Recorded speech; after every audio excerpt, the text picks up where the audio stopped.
254 nanometre on பண்ணுறேன். So உங்களுக்கு கிளியராக தெரியுதா இப்போது? Hi, this is AK. So இன்றைக்கி என்ன வீடியோனா செப்பரேஷன் தான், ஆர்கானிக் பியூரிஃபிகேஷன் தான். இது வந்து ப்ரிசிப்டேஷன் மெத்தட் எப்படி பண்ணுறது அப்படின்னு பார்க்க போகிறோம். ஸோ இதுதான் என்னோடய காம்பவுண்ட்.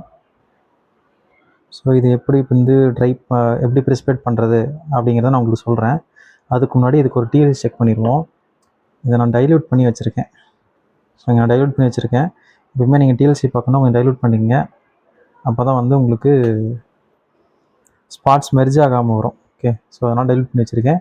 டிஎல் செக் பண்ணிவிட்டு நம்ம எப்படி அது ப்ரிசிபேட் பண்ணுறது அப்படிங்கிறத பார்ப்போம்.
டிஎல்சி ரெண்டாகி முடிஞ்சிருச்சு. இப்போ யூஹெச்எம்பில் வச்சு நான் 254 நானோமீட்டர் ஆன் பண்ணுறேன்.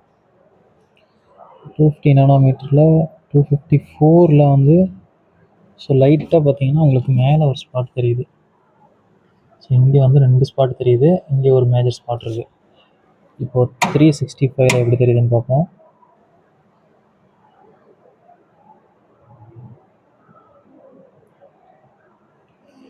ஓகே, ஸோ மேலே ஒரு ஸ்பாட் இருக்குது, கீழே வந்து மூவ் ஆகாத ஸ்பாட்டு இருக்குது. ஸோ நமக்கு தேவை இந்த சென்டர் ஸ்பாட்டு தான். ஸோ இதை வந்து ப்ரிசிப்டேஷன் மெத்தட் ட்ரை பண்ண போகிறேன்.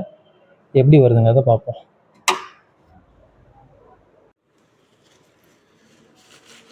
ஓகே, நான் ரெடி பண்ணி வச்சுட்டேன். ஸோ இப்போ என்னன்னா இங்கே உள்ளே வந்து டிசிஎம்மில் கரைஞ்சிருக்கு. ஸோ டிசிஎம்மில் கரைஞ்சிருக்குது, மினிமம் அமௌண்ட் ஆஃப் டிசிஎம் வந்து கரைச்சிருக்கேன். உள்ள பெல்லட் போட்டிருக்கேன். ஏன்னா இது வந்து ரொட்டேஷன்லேயே நம்ம வந்து இது பண்ணணும். அதனால் ஆன் பண்ணி இதை ரொட்டேட் பண்ண விட்றேன். ஸோ ரொட்டேட் பண்ணிட்டு இப்போ அதில் வந்து நான் சால்வ் வந்து ஆட் பண்ணணும்.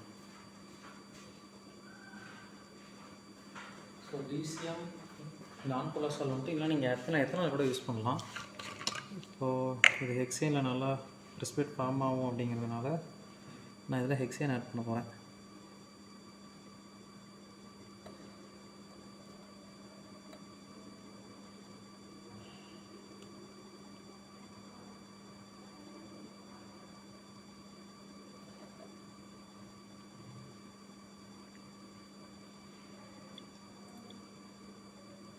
ஸோ லைட்டாக அந்த ப்ரிசிபேட் ஃபார்ம் ஆகிறது உங்களுக்கு தெரியும். ஸோ அது ஃபர்தராக நம்ம ஹெக்ஸேன் ஆட் பண்ணல இந்த ப்ரிசிபேட் வந்து நல்லா ஃபார்ம் ஆகும். அப்புறம் ஃபார்ம் ஆகிற ப்ரிசிபேட்டை நம்ம வடிகட்டி எடுத்துக்க வேண்டியதான்.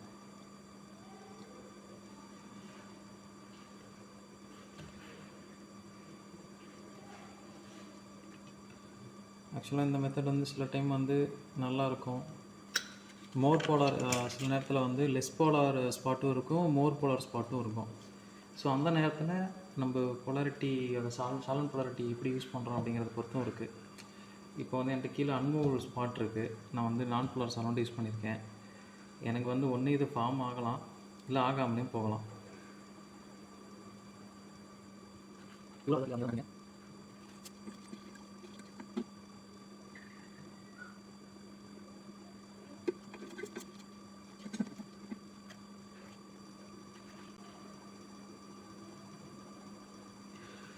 ஸோ எனக்கு இப்போ வந்து ப்ரிசிபேட் ஃபார்ம் ஆன மாதிரி தெரியல. கீழே வந்து அப்படியே ஸ்டிக்கி காம்பவுண்ட் மாதிரி ஒட்டிக்கிட்டு இருக்கு.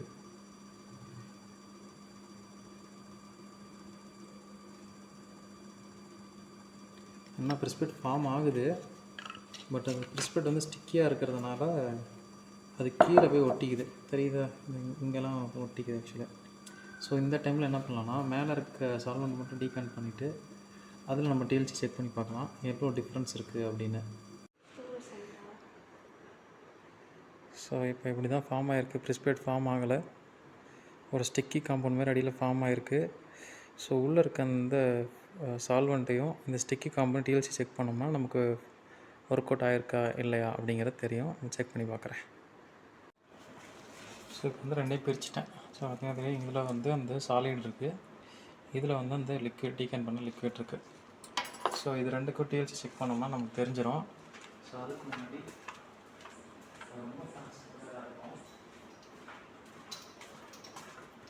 ஸோ இது ரொம்ப கான்சன்ட்ரேட்டடாக இருக்கும், அதனால் இதை டைல்யூட் பண்ண போகிறேன். எப்படின்னா சின்னதாக கொஞ்சமாக வந்து சால்வெண்ட் ஆட் பண்ணிவிட்டு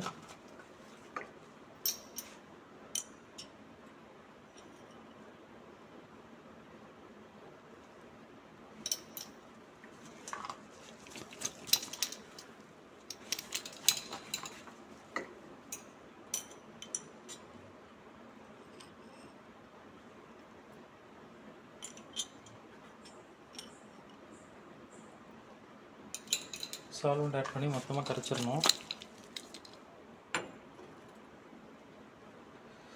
நீங்கள் நினைக்கலாம் கொஞ்சோண்டு எடுத்து நீ டிஎல் செக் பண்ணலாமே அப்படின்னு நீங்கள் கேட்கலாம். ஆக்சுவலாக அதில் ஒரு பிரச்சனை இருக்குது. இப்போ ஒருவேளை கீழே இருக்க காம்பவுண்டு பியூராக இருந்து மேலே ஒட்டிகிட்டு இருந்த காம்பவுண்ட் இம்ப்யூராக போச்சுன்னாலும் உங்கள் ஸ்பெக்ட்ரோஸ்கோப்பியில் உங்களுக்கு கிளியராக தெரிஞ்சிடும். அப்போ நீங்கள் இவ்வளோ நாள் பண்ண வேலை ஃபுல்லாக வேஸ்ட் ஆகிடும். என்ன பண்ணுறோன்னா, இதிலிருந்து ஒரு சின்ன ட்ராப் எடுத்து இதை ஃபர்தராக டைல்யூட் பண்ண போகிறேன். ஸோ தெரியுதா எவ்வளோ எடுத்துருக்கேன்னு? கொஞ்சமாக ஒரு சின்ன ட்ராப் எடுத்து இதில் ஆட் பண்ணி அதை ஃபர்தராக டைல்யூட் பண்ண போகிறேன்.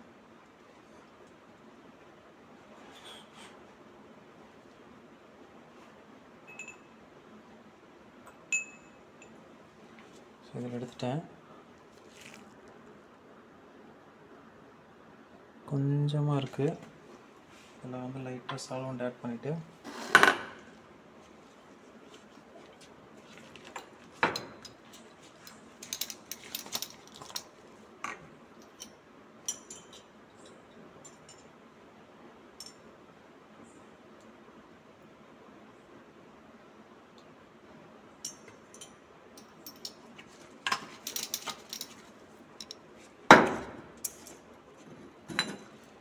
ஸோ கொஞ்சம் தான் எடுத்தேன், அதிலே பார்த்திங்கன்னா எவ்வளோ கலர் வேரியேஷன் இருக்குது.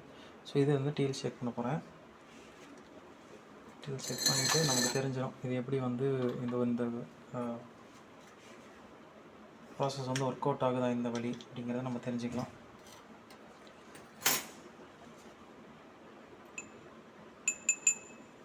ஸோ ஃபஸ்ட்டு வந்து இந்த கீழே இருந்து இந்த ப்ரிசிபிடேட் ஸ்டிக்கி காம்பவுண்ட் சொல்லி அதை வைக்கிறேன்.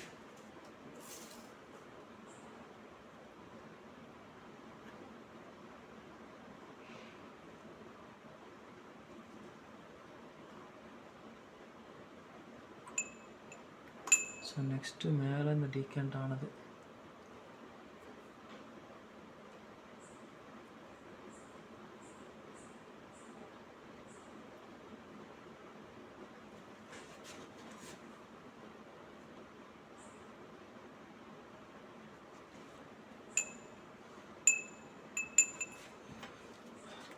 ரன் பண்ணி பார்த்துருவோம் என்ன பண்ணதுன்னு.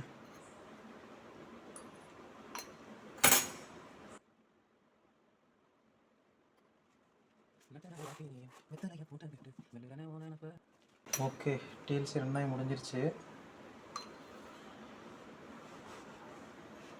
ஸோ அது பார்த்தீங்கன்னா தெரியும் எப்படி ரன்னாக இருக்குது. இதில் தெரியல ஆக்சுவலாக என்னாச்சுன்னா கொஞ்சம் நகர்ந்துருக்கு, பட் எனக்கு தெரிஞ்சு இன்னும் கொஞ்சம் பொலாரிட்டி இன்க்ரீஸ் பண்ணோம்னா இன்னும் இந்த கீழே தான் இருக்குது ஆக்சுவலாக இந்த ஸ்பாட், இதை கொஞ்சம் மேலே வரணும்.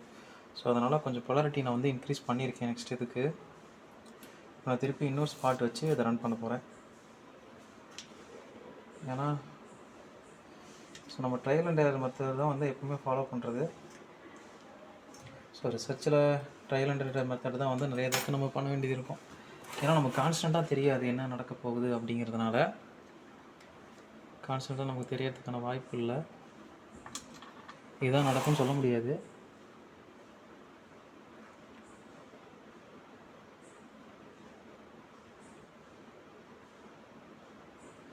ஸோ அப்படி இதை வச்சுட்டு ஊதும்போது அந்த இடத்துல வந்து கான்சன்ட்ரேட்டடாக ஒரே சிங்கிள் பாயிண்டில் ஃபார்ம் ஆகும். அப்படி ஃபார்ம் ஆச்சுன்னா நமக்கு நல்லது.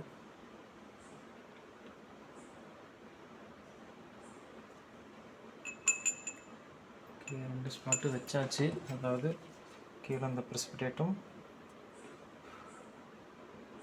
மேலே இருக்கிற அந்த டீகண்டும். ஆக்சுவலாக நீங்கள் இது ஒரு விஷயத்தை கவனிச்சிங்களா? நான் டிஎல்சி கட் பண்ணும்போது இந்த 2 பக்கமும் நான் கட் பண்ணியிருக்கேன். தெரியுதா? ஒரு ஷேப்பில் வெட்டியிருக்கேன். ஏன்னா இந்த மாதிரி சின்ன டிஎல்சி கட் பண்ணும்போது நம்ம இந்த மாதிரி கத்தியில் தான் கட் பண்ணுவேன். அப்போ என்ன ஆகுனா இந்த அலுமினியம் அந்த சிலிக்கா கோட்டிங் வந்து கொஞ்சம் பேர்ந்துட்டு வந்துடும்.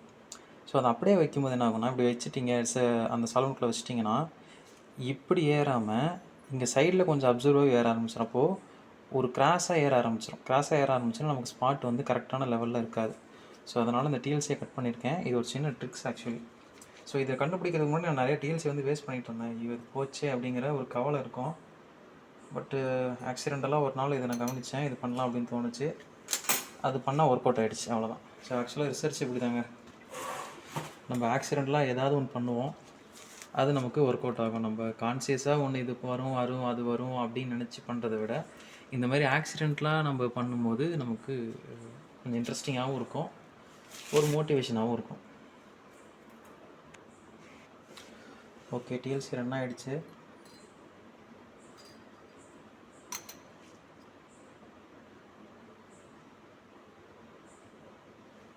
ஸோ டிஎல்சி ரன் ஆகி முடிஞ்சிருச்சு.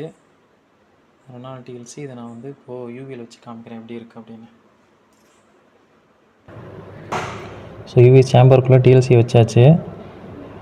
இப்போ நான் 254 நேனோமீட்டர் ஆன் பண்ணுறேன். ஸோ உங்களுக்கு கிளியராக தெரியுதா இப்போது? ஸோ லெஃப்டில் இருக்க ஸ்பாட் வந்து கீழே இருந்தது அந்த ப்ரிசிபிடேட், அந்த ரைட்டில் இருக்க ஸ்பாட் வந்து மேலே அந்த சாலமன் நினச்சி இல்லையா, அந்த ஸ்பாட். ஸோ இப்போ உங்களுக்கு கிளியராக ஒரு டிஃப்ரென்ஸ் தெரியும்னு நினைக்கிறேன். இன்னொன்று வந்து இதில் கீழே ஸ்பாட்டு தெரியுதா? ஒரே நிமிஷம். ஸோ இங்கே இப்போ உங்களுக்கு கிளியராக அதை நான் வச்சு காட்டுறேன். இது வந்து அந்த ப்ரிசிபிடேட், இது வந்து அந்த ஃபில்ட்ரேட். ஸோ ஜஸ்ட் வாஷிங்கில் எனக்கு நல்லா கிடச்சிருச்சு.